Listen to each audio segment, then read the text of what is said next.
नमस्कार, आदाब, सत श्री अकाल, जय जोहर। कृपया वीडियो अंत तक देखें। कृपया लाइक, शेयर और सब्सक्राइब जरूर करें, बड़ी मेहरबानी होगी।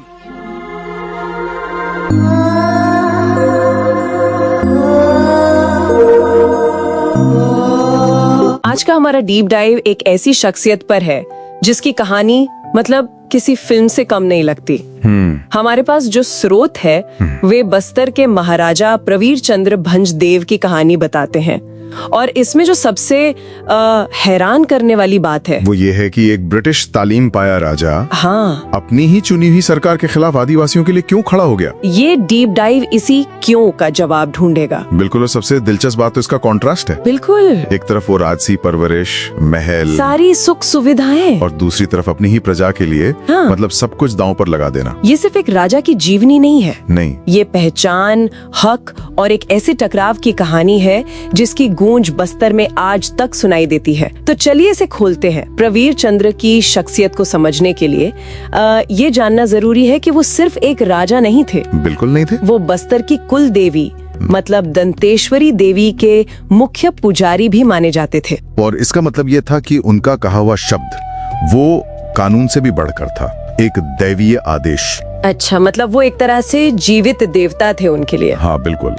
और विडंबना देखिए, 1929 में जन्म हुआ, माता पिता जल्दी गुजर गए और उनकी पूरी परवरिश ब्रिटिश प्रशासन की देखरेख में हुई। तो वो आधुनिक सोच वाले थे, लेकिन उनकी शक्ति का जो स्रोत था वो सदियों पुरानी परंपरा थी। बिल्कुल। तो एक तरफ पारंपरिक शक्ति और दूसरी तरफ आधुनिक सरकार, टकराव तो होना ही था। तो भारत की आजादी के बाद उन्होंने विलय पत्र पर साइन भी किए, कांग्रेस से विधायक भी बने। फिर गड़बड़ कहाँ से शुरू हुई? मोहभंग से। उन्होंने बहुत जल्दी देख लिया कि जिस आजाद भारत का सपना उन्होंने देखा था उसमें उनकी प्रजा के लिए कोई जगह नहीं थी। बाहर के ठेकेदार और सरकारी अफसर मिलकर वो आदिवासियों के जंगल और जमीन का बेरहमी से शोषण कर रहे थे। वो अपनी ही जमीन पर मतलब गुलाम बनते जा रहे थे। तो सिर्फ मोहभव होना और सीधे सरकार से भिड़ जाना, ये दो अलग बातें हैं। वो कौन सी खास घटना थी जिसने उन्हें सीधे टकराव के रास्ते पर ला खड़ा किया? वो था मलिक मकबूजा घोटाला। मलिक मकबूजा, ये क्या था? आसान भाषा में ये एक कानूनी धोखा था। आदिवासियों को उनकी जमीन पर लगे पेड़ों का मालिक बनाया गया ताकि वो उन्हें बेच सकें। अच्छा।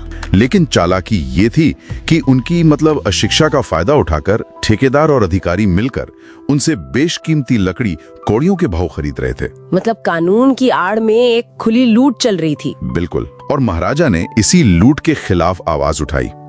उन्होंने सिर्फ कुछ भ्रष्ट अफसरों को नहीं बल्कि उस पूरे सिस्टम को चुनौती दी। जाहिर है सरकार को ये सीधी बगावत बर्दाश्त नहीं हुई होगी। बिल्कुल नहीं।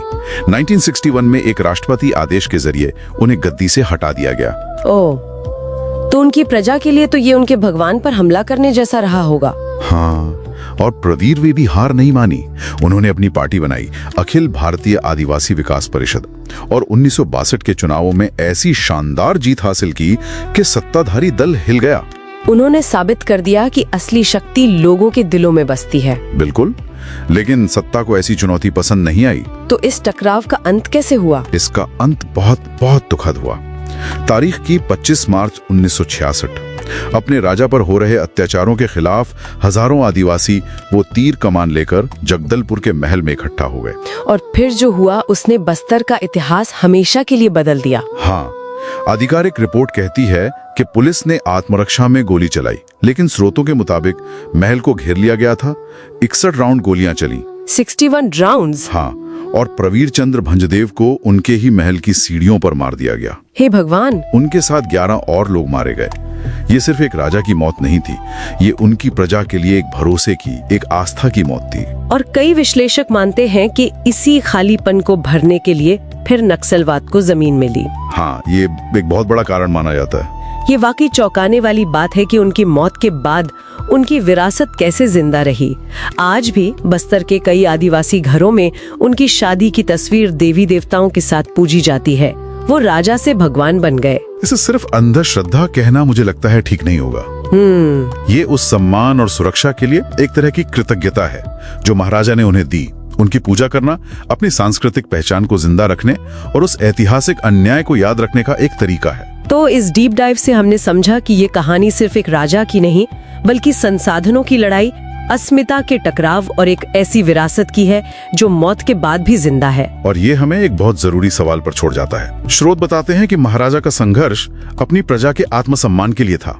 तो सोचने वाली बात यह है कि जब विकास की सरकारी परिभाषा और एक समुदाय की न्याय की भावना आपस में टकराती है, तो इतिहास का आखिरी पन्ना लिखने का अधिकार असल में किसे मिलना चाहिए? महाराजा प्रवीर चंद्र भंजदेव की कहानी बस्तर के इतिहास का सबसे प्रभावशाली और भावुक अध्याय है। वे न केवल एक शासक थे, बल्कि आदिवासियों के अधिकारों के रक्षक और उनके लिए एक जीवित देवता के समान थे। उनके जीवन की पूरी कहानी निम्नलिखित है। जन्म और प्रारंभिक जीवन। महाराजा प्रवीर चंद्र भंजदेव का जन्म 25 जून 1929 को शिलांग में हुआ था। वे बस्तर के प्रसिद्ध काकतीय राजवंश के 20वें महाराजा थे। उनके पिता का नाम चंद्र भंजदेव और माता का नाम महारानी प्रफुल्ल कुमारी देवी था। 1936 में अपनी माता के निधन के बाद मात्र 6 वर्ष की आयु में उनका राज्याभिषेक हुआ। उनकी शिक्षा रायपुर के राजकुमार कॉलेज में हुई। भारतीय संघ में विलय और राजनीति। भारत की स्वतंत्रता के समय उन्होंने दूरदर्शिता दिखाते हुए 1 जनवरी 1948 को बस्तर रियासत के भारतीय संघ में विलय पत्र पर हस्ताक्षर किए। उन्होंने हैदराबाद के निजाम द्वारा दिए गए प्रलोभनों को ठुकराकर भारत के साथ रहने का निर्णय लिया। लोकतांत्रिक व्यवस्था में विश्वास जताते हुए वे भारतीय राष्ट्रीय कांग्रेस में शामिल हुए और 1957 के विधानसभा चुनाव में जगदलपुर सीट से भारी बहुमत से विधायक चुने गए। आदिवासियों के लिए संघर्ष और विद्रोह। जल्द ही उनका मोहभंग सरकार की नीतियों से होने लगा। उन्होंने देखा कि आदिवासियों की भूमि और बस्तर के प्राकृतिक संसाधनों, विशेषकर बैलाडीला का लौह अयस्क और कीमती लकड़ी का बाहरी तत्वों द्वारा शोषण किया जा रहा है। मलिक मकबूजा घोटाला, यह उनके संघर्ष का मुख्य केंद्र था। इस घोटाले में लकड़ी के ठेकेदारों और अधिकारियों की मिली भगत से आदिवासियों की बेशकीमती साल और सागौन की लकड़ी कौड़ियों के भाव ली जा रही थी। इस्तीफा। सरकार द्वारा आदिवासियों की उपेक्षा से नाराज होकर उन्होंने 1959 में विधानसभा से इस्तीफा दे दिया। पद से हटाया जाना उनकी बढ़ती लोकप्रियता और विद्रोही तेवरों को देखते हुए भारत सरकार ने 1961 में एक राष्ट्रपति आदेश के माध्यम से उन्हें महाराजा के पद से अपदस्थ कर दिया। 25 मार्च 1966 का महल हत्याकांड। महाराजा प्रवीर चंद्र भंजदेव और सरकार के बीच तनाव 1966 में अपने चरम पर पहुंच गया। 25 मार्च 1966 को जगदलपुर के राजमहल में बड़ी संख्या में आदिवासी अपनी मांगों को लेकर एकत्र हुए थे। पुलिस और भीड़ के बीच झड़प के बाद पुलिस ने महल के भीतर अंधाधुंध फायरिंग की। शहादत। महाराजा प्रवीर चंद्र भंजदेव को महल की सीढ़ियों पर गोलियों से भून दिया गया। आंकड़े। आधिकारिक रिकॉर्ड के अनुसार पुलिस ने 61 राउंड गोलियां चलाईं, जिसमें महाराजा सहित 12 लोगों की मृत्यु हुई। हालांकि स्थानीय लोगों का मानना है कि मरने वालों की संख्या बहुत अधिक थी। आध्यात्मिक और ऐतिहासिक विरासत। महाराजा की मृत्यु ने बस्तर के आदिवासियों के बीच गहरा आक्रोश पैदा किया। आदिवासी देवता। बस्तर के आदिवासी आज भी उन्हें आदिवासी देवता या जीवित भगवान के रूप में पूजते हैं। उनकी तस्वीर कई आदिवासी घरों में भगवान की तरह रखी जाती है। आत्मकथा। उन्होंने अपनी आत्मकथा लिखी थी, जिसका शीर्षक है आई प्रवीर द आदिवासी गॉड। नक्सलवाद का उदय। इतिहासकारों का मानना है कि उनके साथ हुए अन्याय और उनकी हत्या ने बस्तर में व्यवस्था के प्रति अविश्वास पैदा किया, जो बाद में उस क्षेत्र में नक्सलवाद के पनपने का एक प्रमुख कारण बना। आज भी बस्तर के दशहरा और अन्य धार्मिक अनुष्ठानों में उनकी विरासत जीवित है और वे बस्तर की अस्मिता के सबसे बड़े प्रतीक माने जाते हैं।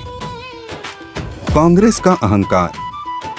उस समय के कांग्रेसी मुख्यमंत्री स्वर्गीय द्वारका प्रसाद मिश्र भ्रष्टाचार में लिप्त नहीं होते और बस्तर के राजा प्रवीर चंद्र भंजदेव जी की बातों पर ध्यान देते हुए अगर उचित निर्णय लिए होते तो आज कांग्रेस बस्तर में मृत प्राय नहीं होता, नक्सलवाद उदय नहीं होता और हमारे हजारों जवान शहीद नहीं होते, हजारों बस्तर के आदिवासी समुदाय की हत्या नहीं होती।